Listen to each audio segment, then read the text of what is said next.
आज हम बैठे बैठे सोच रहे थे कि हम हनुमान कथा नरसिंहपुर में किस चौपाई पर सुनाएं।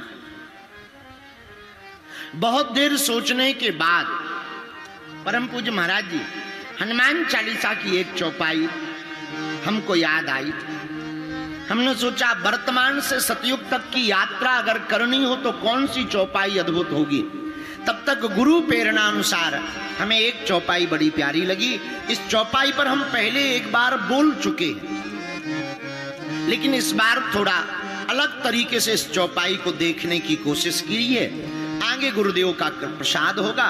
चौपाई बड़ी प्यारी है, सबको याद है।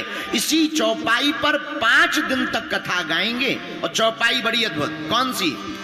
चारों युग पर ताप तुम्हारा, चारों युग पर ताप तुम्हारा। गाइए। चारों युग पर ताप तुम्हारा, चारों युग पर ताप तुम्हारा। है परिसीत जगत उजियारा, है परिसीत जगत उजियारा,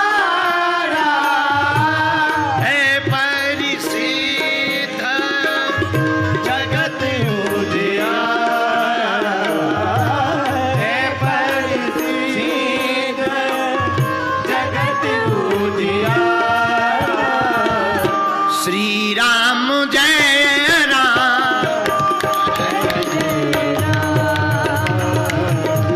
श्री राम जय राम, जय जय राम। श्री राम जय राम, जय जय राम। चौपाई का अर्थ कहता है हनुमान जी का प्रताप चारों युगों में है। कितने युगों में? जोर से बोलो। चारों युगों में। इसी चौपाई पर हम लोग 5 दिन तक भगवत चर्चा करेंगे। पर मेरे पागलो, आज की कथा का सूत्र आप नोट कर लीजिए, आपकी जिंदगी में बहुत काम आएगा। मेरे प्रियजनों, रोल की रील की जिंदगी जीने से बेहतर है आप अपनी रियल जिंदगी जिए। वर्तमान समय में बहुत से युवान बच्चे, युवान बहनें, युवान बेटे और भारत के लोग वर्तमान समय में एक साइकिल में, एक लूप में, एक नशा में फंस गए। उसका नाम है रील। और रील की जिंदगी के चक्कर में रियल की जिंदगी गड़बड़ा गई। इसलिए मेरे पागलों, आज की कथा का सूत्र नोट कर लीजिए। रील होनी चाहिए लेकिन रोल होना चाहिए, लेकिन रियल भी तो होना चाहिए। इसलिए मेरे प्रियजनों, आप अगर रोल की जिंदगी जियोगे तो आपकी दुर्गति होगी, अगर आप रियल जिंदगी जियोगे तो आपकी सदगति होगी। हमारे हनुमान जी का चरित्र सदगति की यात्रा का चरित्र है। मेरे आत्माओं, जिन जिन ने भी रोल की जिंदगी जी उनकी दुर्गति हुई। पहला उदाहरण, बुरा ना मानना, ढोंग की जिंदगी जीने से बढ़िया है ढंग की जिंदगी जियो। पहला उदाहरण लीजिए, जिन्होंने ढोंग की जिंदगी जी। काल नेमी साधु नहीं था पर साधु दिखा, परिणाम हनुमान जी ने ठटरी मार दी। गया। काल ने भी हनुमान जी से ही बोला गुरु दीक्षा ले लो, हनुमान जी बोले दक्षिणा ले लो। काल ने भी बोला नहीं नहीं नहीं, पहले दीक्षा लो, हनुमान जी बोले हमारा नियम है पहले दक्षिणा लो। और पैर पकड़ करके पहले नीचे और फिर ऊपर, जय बजरंगबली। ये क्या कारण है? ये रोल की जिंदगी का कारण है। रोल की जिंदगी जिए, दुर्गति हो गई। हाँ, बात अलग है, हनुमान जी के हाथों उद्धार हुआ। दूसरा उदाहरण लीजिए, रावण साधु का भेष बनाकर माता जानकी का हरण किया, परिणाम रावण का सर्वनाश हो गया। हाँ जी या ना जी? क्योंकि वो रियल जिंदगी नहीं, रोल की जिंदगी जी रहा था। तीसरा उदाहरण सूपनखा। पंचवटी में जब राम जी विराजमान थे तब सूपनखा रोल की जिंदगी बना करके आई। राम जी से बोली, तुम सम पुरुष नमो सम नारी, यह संजोग विधि रचा विचार। सूपनखा थी नहीं वैसी, पर मेकअप करके आई, चेहरा को सजा करके आई। राम जी को देखकर बोली है, आपके जैसा कोई पुरुष नहीं है, हमारी जैसी कोई स्त्री नहीं है। राम जी बोले, तो हम क्या करें? महाराज शादी कर लो। राम जी माता जानकी जी की तरफ देख रहे, बात सूपनखा से कर रहे। किसी ने राम जी से पूछा कि भाई आप बात सूपनखा से कर रहे पर देख जानकी जी की तरफ रहे, तो मुस्कुराते हुए राम जी बोले, वो रोल की जिंदगी है, ये रियल जिंदगी है। वो रूप धारण करके आई है, पर वास्तविकता यह है। इसलिए मेरे पागलों, जो रोल की जिंदगी या रील की जिंदगी जीता है उसकी दुर्गति होती है। सूपनखा का हुआ क्या हुआ? रोल की जिंदगी बनाकर आने वाली सूपनखा के नाक कान कट गए। बोलो जय बजरंगबली, बोलो जय सिया राम। एक उदाहरण और लीजिए, पूतना। द्वापर युग में पूतना मौसी भी रोल की जिंदगी बनाकर आई थी। परिणाम, पूतना मौसी का भी राम नाम सत्य है। पूतना मौसी भी चली गई, पर रियल की जिंदगी जिन्होंने जी, अब उनका उदाहरण देख लीजिए। रियल की जिंदगी जीने वालों को क्या फायदा हुआ? पहला उदाहरण श्री जटायु जी महाराज। कितना अद्भुत उदाहरण! अरे जटायु जी महाराज का उदाहरण बड़ा अद्भुत उदाहरण है। श्री जटायु जी महाराज ने देखा कि कोई विदेशी आक्रांता राजा हमारी भारत की बेटी को हरण करके ले जा रहा। आहा! यह देखते ही जटायु जी का खून खौल गया और रावण के सामने खड़े होकर कहा, खबरदार रावण, ये भारत वीरों की भूमि है और विदेशों में रहने वाले लोगों, हम तुमको ललकार कर कहते हैं, हमारा भारत साधारण नहीं है। यहाँ के केवल पुरुष वीर नहीं होते, यहाँ की केवल माताएं वीरांगनाएं नहीं होती, यहाँ के तो पशु पक्षी जटायु भी वीर होते हैं।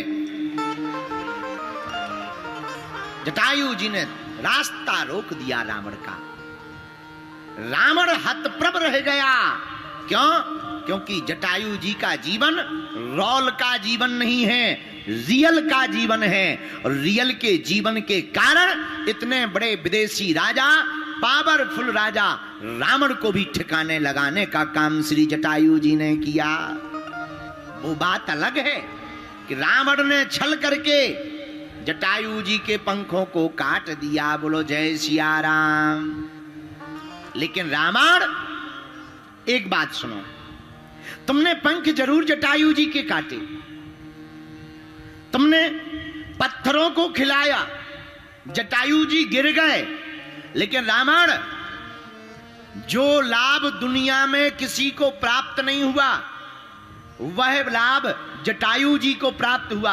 अरे महाराज दशरथ जी को भी जो प्राप्त नहीं हुआ वो जटायु जी को प्राप्त हुआ। अंतिम समय में दशरथ जी के मृत्यु के बाद में जब अंत्येष्टि क्रिया हुई तो राम जी नहीं थे, पर जटायु जी का अंतिम संस्कार स्वयं अपने हाथों से प्रभु ने किया है। कारण, क्योंकि रावण का जीवन रोल का जीवन है, जटायु जी का जीवन रियल का जीवन है। रियल समझते हो ना? रियल का मतलब है वास्तविक। क्या मतलब है? जोर से बोलिए। हम जैसे हैं वैसे ही दिखने चाहिए। ज्यादातर लोग दुनिया में इसलिए परेशान हैं, वो जो हैं वो दिख नहीं रहे, जो नहीं है वो दिखने का नाटक कर रहे, इसीलिए हैरान है। हम जो हैं वो दिखे ना और दूसरे से बनने का नाटक करें, परिणाम क्या होगा? हम लोग लोड में रहेंगे, बोझ में रहेंगे। और हम जो हैं वही अगर बने रहेंगे तो हमारी जिंदगी लोड वाली नहीं होगी, रियल वाली हमारी जिंदगी होगी। हनुमान जी महाराज ने अपनी जिंदगी रोल का जीवन नहीं, रियल जीवन जिया। जैसे थे वैसे ही भगवान जी के चरणों को पकड़ा, रघुनाथ जी के चरणों को पकड़ा, तो परिणाम क्या हुआ? हनुमान जी ने रियल का वास्तविक जीवन जिया। तो तुलसीदास जी ने लिखा और राम जी ने वरदान दे दिया, क्या? चारों युग परिताप तुम्हारा, चारों युग परिताप तुम्हारा, है परिचित जगत उजियारा, है परिचित जगत उजियारा। श्री राम जय राम, श्री राम जय राम, जय जय राम, श्री राम जय राम, जय जय राम, श्री राम जय राम, जय जय राम। श्री हनुमान जी का चरित्र वास्तविक चरित्र है। अरे हनुमान जी हमेशा सदा सर्वदा वास्तविक हैं। और नरसिंहपुर वालों, एक बात और गांठ बांध लो। पूछो क्या? पूछो भैया, जीवन जीना सीखना है तो हनुमान जी के चरण पकड़ लो। किसके चरण पकड़ो? जोर से बोलो। देखो, जिंदगी दो प्रकार से जीवन को जिया जा सकता। कितने प्रकार से? दो बल से, एक कर्म बल, एक कृपा बल, पुरुषार्थ से और प्रसाद से। एक है पुरुषार्थ, एक है प्रसाद। तुम पुरुषार्थ के बल पर पद तो पा सकते हो, नाम पा सकते हो, धाम पा सकते हो, दाम भी पा सकते हो। पुरुषार्थ के बल पर पद, प्रतिष्ठा, नाम, दाम, पैसा, संपत्ति तो पा सकते हो, लेकिन स्थायी नहीं रख सकते हो। लेकिन अगर पुरुषार्थ के साथ साथ तुम्हें हनुमान जी का प्रसाद मिल जाए तो तुम्हारा बाल बांका नहीं हो सकता है। क्यों?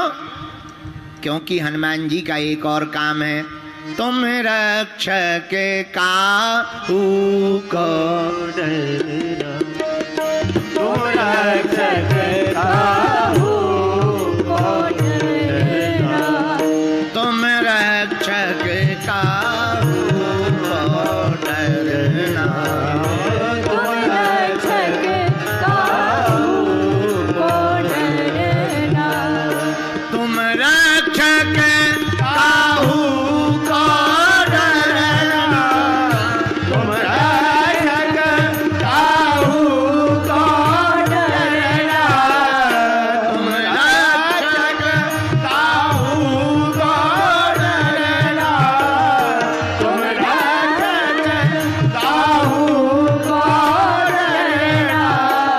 श्री राम जय राम, जय जय राम, श्री राम जय राम, जय जय राम, श्री राम जय राम, जय जय राम।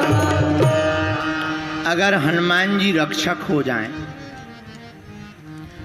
तो हमारा तुम्हारा जो सम्मान है वो कभी मिटेगा नहीं। सम्मान बना लेना ठीक है, पद पा लेना ठीक है, नाम कमा लेना ठीक है, लेकिन उसे बनाए रखना बड़ा कठिन है। उपाय क्या है?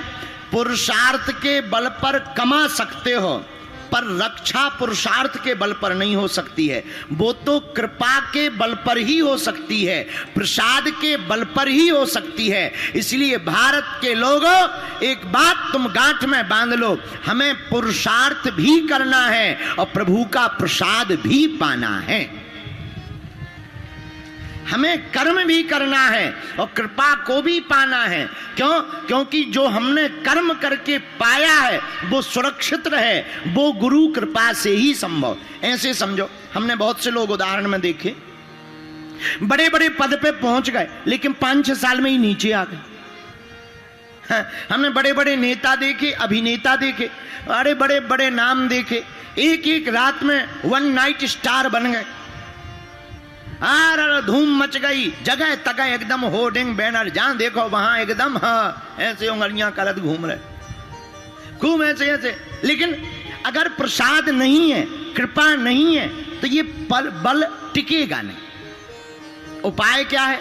जो तुमने पाया है वो पुरुषार्थ है, बुरा ना मानिएगा।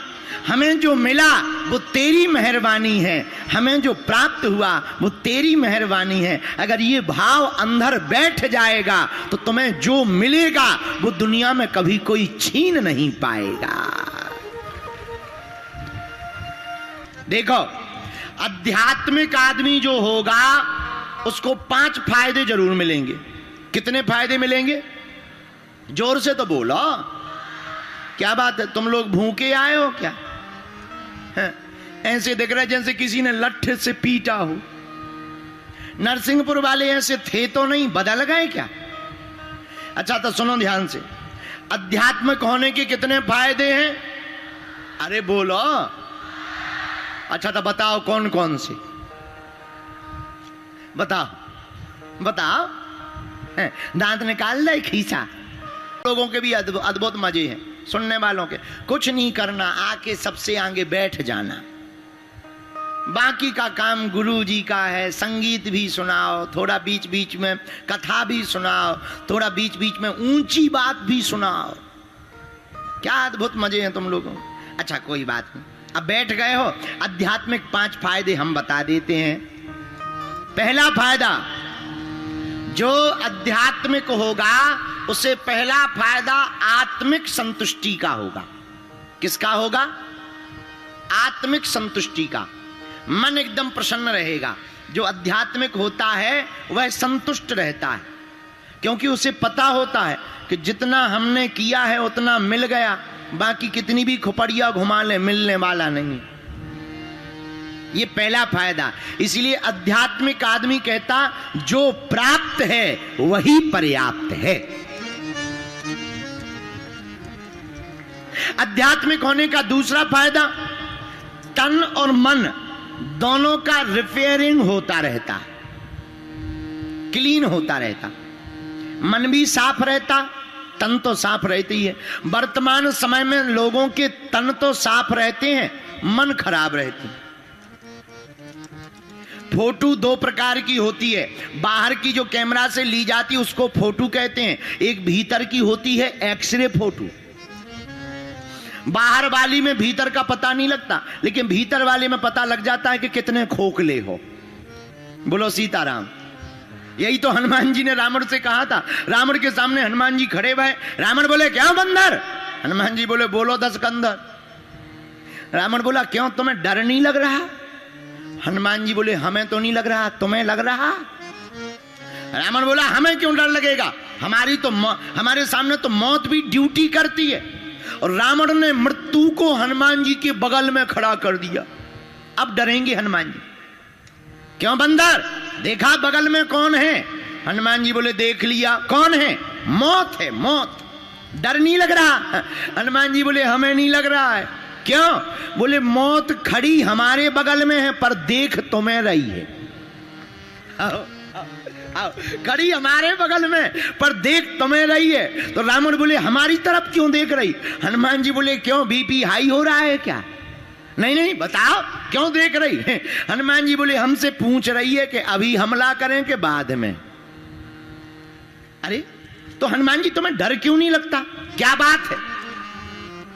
हनुमान जी मुस्कुराते हुए बोले, भैया जिसके सिर पर सीता राम का हाथ होता है वो फिर लंका में भी शंका नहीं करता है। तो दूसरा फायदा, तन और मन दोनों की क्लीनिंग होती रहती। तन की क्लीनिंग क्या है? तन गंगा स्नान करते हैं आध्यात्मिक होने से, नर्मदा स्नान करता है व्यक्ति, यमुना स्नान करता है तो तन की शुद्धि होती है, और कथा में आकर के जब बैठता है तो मन की शुद्धि होती है। यह आध्यात्मिक होने का दूसरा फायदा है। अच्छा, तीसरा फायदा क्या? जीवन जीने की गुणवत्ता बढ़ती है। क्या बढ़ती है? गुणवत्ता। गुणवत्ता जानते हो? गुण और बट्टा नहीं है, गुणवत्ता है, क्वालिटी। अंग्रेजी में कहें तो क्वालिटी, क्योंकि आजकल हमारी भी अंग्रेजी बहुत हाई फाई हो गई है। तो जीवन जीने की गुणवत्ता, जीवन जीने का तरीका बड़ा होता है। जो आध्यात्मिक होता है उसके जीवन जीने का तरीका एकदम अलग होता है। कैसे? वो आत्मनिरीक्षण करता है, आत्मशक्ति से भरा रहता है, आत्मबल से भरा रहता है, वो कभी कमजोर नहीं पड़ता है, बड़े बड़े संकटों में भी वो डटा रहता है। ऐसा इंसान ही महान कहलाता है। यह आध्यात्मिक होने का तीसरा फायदा है। चौथा फायदा क्या है? चौथा फायदा है कृतज्ञता। क्या है? जो आध्यात्मिक हो जाता है वो कृतज्ञ हो जाता है। कृतज्ञ का मतलब बांटना शुरू कर देता, देना शुरू कर देता। वरना जो आध्यात्मिक नहीं होता वो केवल लेना जानता। अच्छा, बुराई नहीं है, लेकिन संपत्ति विपत्ति का कारण है। नदी में कुआं खोदा जाए और कुएं में पानी एक बार धारा बहे भर जाए, पर वो पानी अगर निकालेंगे नहीं तो नया नहीं भरेगा। इसलिए नदी में कुआं खोदो तो बार बार पानी को बाहर निकालते रहो ताकि नया शुद्ध जल भरता रहे। वैसे ही जिंदगी में अगर उदारता आ जाए और कोई हमें सम्मान दे और हम भी दूसरों को सम्मान देना प्रारंभ कर दें, दूसरों को मान देना प्रारंभ कर दें, तो हमारी निजी जिंदगी प्रसन्नमय हो जाएगी, हमारी कृतज्ञता बढ़ती चली जाएगी और विनम्रता बढ़ती चली जाएगी। लेकिन आध्यात्मिक आदमी के जीवन में स्वभाववश कृतज्ञता आ जाती है। ये चौथा फायदा है। पांचवा फायदा क्या है? पांचवा फायदा है मुस्कुराहट। जो आध्यात्मिक होगा वो मुस्कुराता मिलेगा। अब ये देखो, महात्मा बैठे, इनके कोई एमएलए की कुर्सी नहीं है, कोई 100, 200, 500 एकड़ जमीन नहीं है, और जिनके 500 एकड़ है उनके मुंह देखो, हाँ ऐसे लटके रहते हैं जैसे घर से मार खा के आए। एक आदमी नरसिंहपुर का मिला हमें पूर्व जन्म में, चंगीलाल, पूर्व जन्म में मिला, हमारा ही चेला था। एक दिन आया, बहुत अमीर आदमी था, इतना अमीर को उसे पता ही नहीं था कि कितना धन है। हमने पूछा क्या बात है, आजकल कमजोर क्यों हो रहा है? बोले गुरुजी टेंशन है। हम कहा क्या टेंशन है?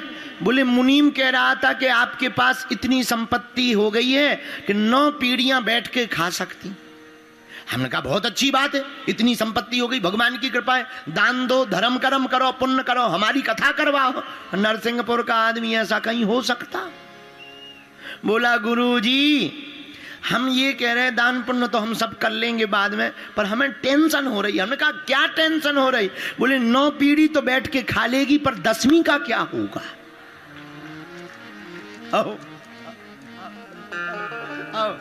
अरे हम कहा तुम्हारी जय हो, हम कहा इससे अच्छा तो तुम आत्महत्या कर लो। अरे जरूरी थोड़ी है कि तुम्हारी 10वीं पीढ़ी तक ये धन रुकेगा, 2-3 पीढ़ी में ही कोई कपूत आ जाएगा, पूरे धन को नष्ट कर देगा। इसलिए भैया तुम इस चिंता में, इस चक्कर में मत पड़ा करो कि हमारे बेटा के लिए धन हो जाए, बेटी के लिए धन। हाँ इतना हो जाना चाहिए। कितना? गुरुवर इतना दीजिए, गुरुवर इतना दीजिए, जामे कुटुंब समाए, मैं भी भूखा ना रहूं, साधु न भूखा जाए। मैं भी भूखा ना रहूं और साधु न भूखा जाए, इतना हो जाना चाहिए। भैया आध्यात्मिक होने का ये 5वां फायदा है। इन महात्माओं के पास संपत्ति नहीं है, इन महात्माओं के पास बड़े बड़े पद नहीं है, बड़ा कद नहीं है, लेकिन इनके पास में मुस्कुराहट है। क्यों? क्योंकि इन्हें पता है माया तेरी बड़ी अजब है राम, माया तेरी बड़ी अजब है राम, सखीरी तेने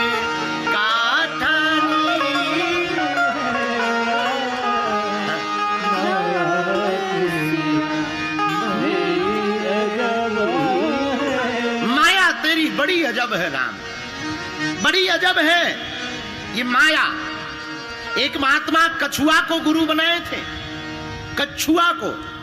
एक आदमी गया, बड़े मूर्ख हो, कितना गंदा जीव है, आपने इसको ही गुरु बना लिया।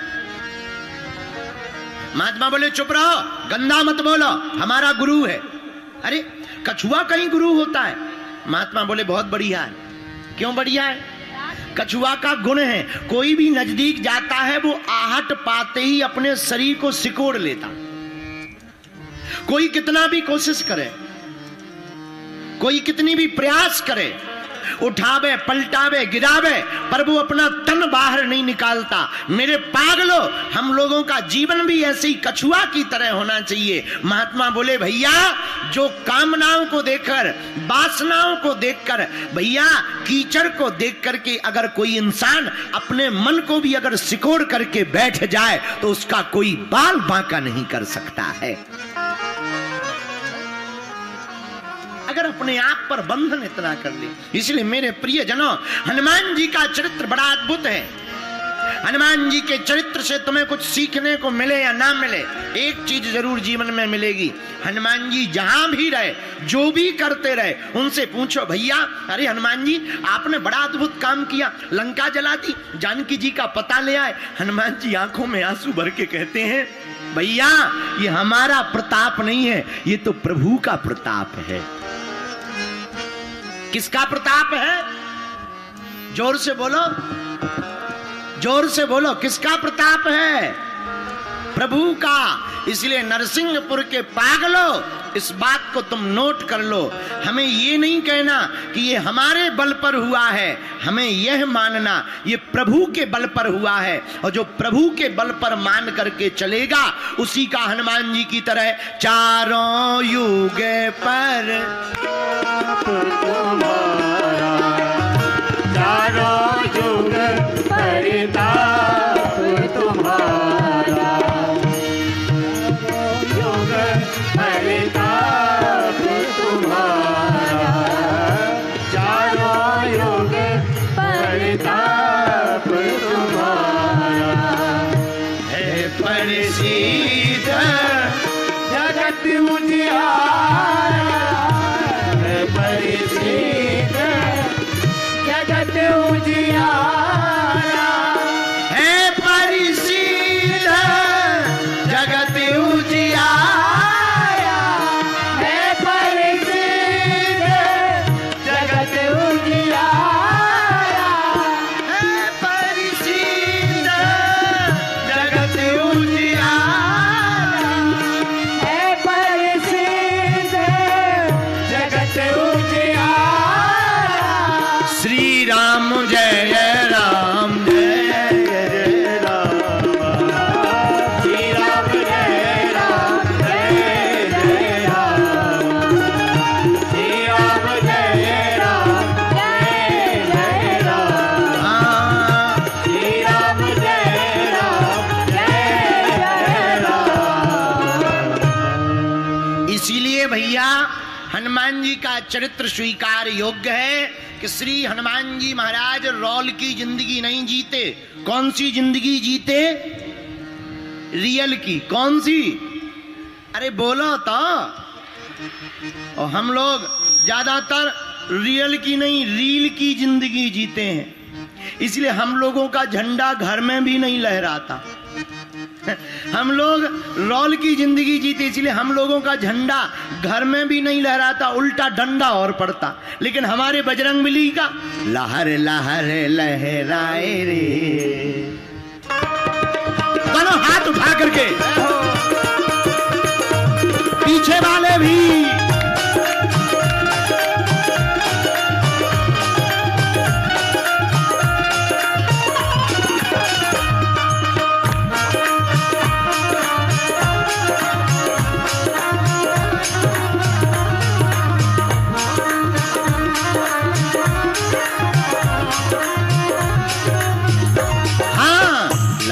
लहर लहराए रे, झंडा बजरंगबली का।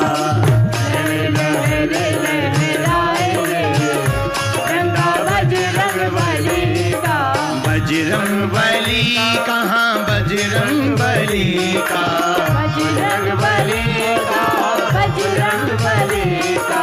बजरंगबली कहाँ बजरंगबली का, बजरंगबली का, बजरंगबली का। अब पीछे वाले तुम लोग पूरी खाने आए हो क्या? उठाओ दोनों हाथ। लहर लहर लहराए रे, झंडा बजरंगबली का। लहर लहर लहराए रे, झंडा बजरंगबली का। हो बोलो हनुमान जी महाराज की।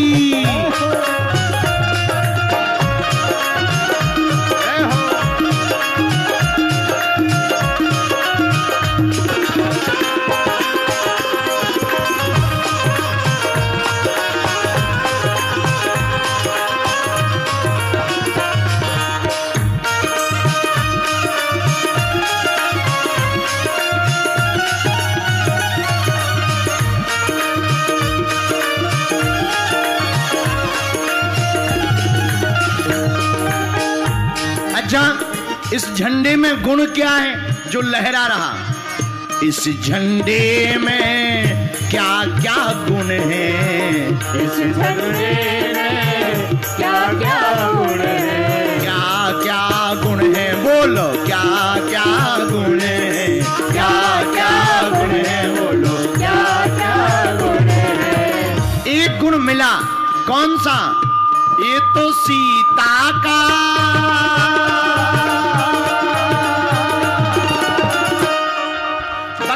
उठा लो दोनों हाथ। ऐसा मौका लौट कर मिलने वाला, ये तो सीता का पता लगाए रे, ये तो सीता का पता लगाए रे, झंडा बजरंगबली का। सीता का पता लगाए रे, झंडा बजरंगबली का। लहर लहर लहराए रे, झंडा बजरंगबली का। लहर लहर लहराए रे। झंडा बजरंगबली। उठाओ दोनों हाथ, जय बजरंगबली।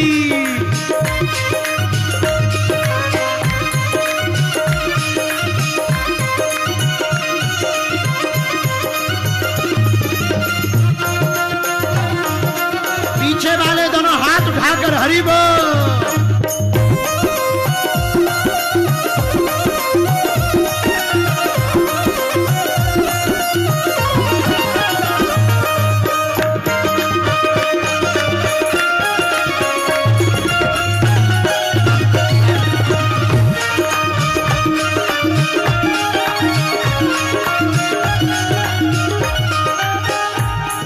और गुण है इस झंडे में, सुनो। इस झंडे में क्या क्या गुण है? इस झंडे में गाओ। क्या क्या गुण है? क्या क्या गुण है? बोलो क्या क्या गुण है? क्या क्या गुण है? बोलो क्या क्या गुण है? ये तो अक्षय को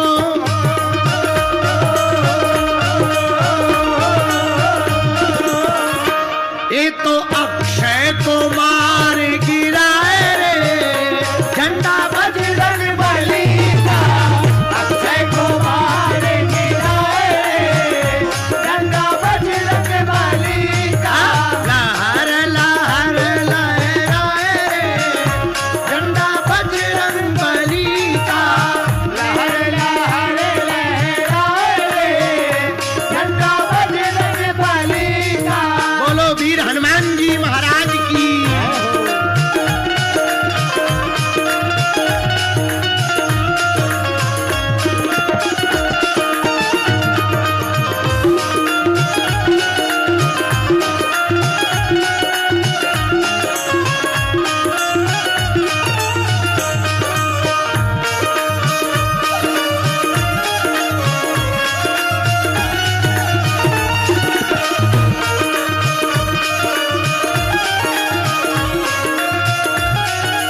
गुण है इस झंडे में? हाँ, ओ इस झंडे में क्या क्या गुण है?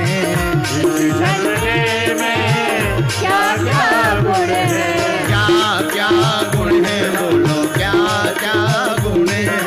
क्या क्या गुण है? बोलो क्या क्या गुण है? ये तो सोने की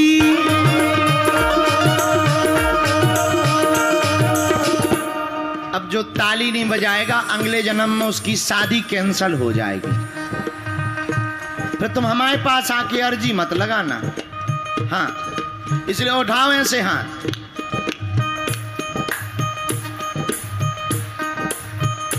और धीरे बजाओ, और धीरे बजाओ, नहीं तो रावण जाग जाएगा। ये तो सोने की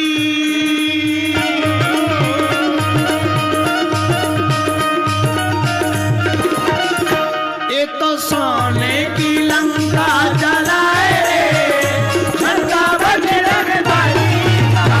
सोने की लंका जलाए रे झंडा बजरंग बली का। सोने की लंका जलाए रे झंडा बजरंग बली का। सोने की लंका जलाए रे झंडा बजरंग बली का। जय हो, हरि बोल।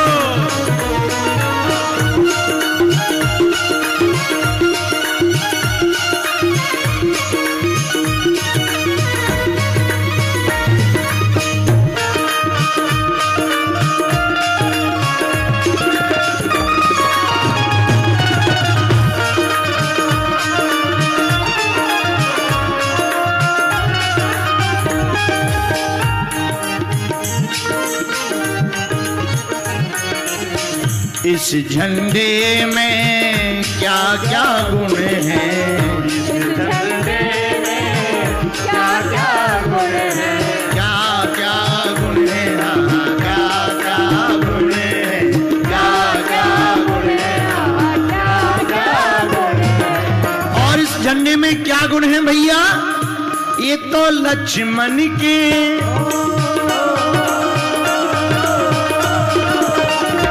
ये तो लक्ष्मण के प्राण बचाए रे।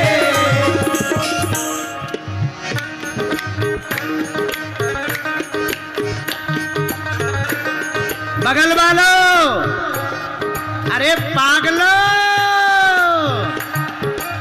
जय श्री राम, जय श्री राम। ये तो लक्ष्मण के प्राण बचाए रे झंडा बजरंग बली का। लक्ष्मण के प्राण बचाए रे झंडा बजरंग बली का। लहर लहर लहराए रे झंडा बजरंग बली का। लहर लहर लहराए रे झंडा बजरंग बली का। हाँ, लहर लहर लहराए रे झंडा बजरंग बली का। लहर लहर लहराए रे झंडा बजरंग बली का। झंडा बजरंग बली का, झंडा बजरंग बली का, झंडा बजरंग बली का। झंडा बजरंग बली का। ओ लक्ष्मण के, ये तो लक्ष्मण के, ये तो लक्ष्मण के प्राण बचाए रे झंडा बजरंग बली का। प्राण बचाए रे झंडा बजरंग बली का। लहर लहर लहराए रे झंडा बजरंग बली का। लहर लहर लहराए रे झंडा बजरंग बली का। ओ बजरंग बली का, हाँ हाँ बजरंग बली का। बजरंग बली का, हाँ बजरंग बली का। बजरंग बली का, बजरंग बली का, हाँ बजरंग बली का। बजरंग बली का, सोने की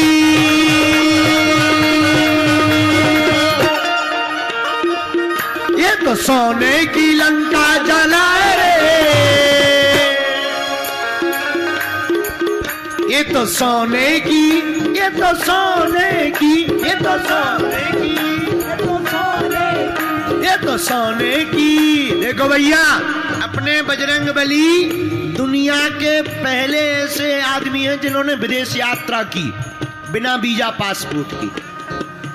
लंका गए थे, वहां जाकर ऐसा नहीं किया। क्या किया? ये तो सोने की।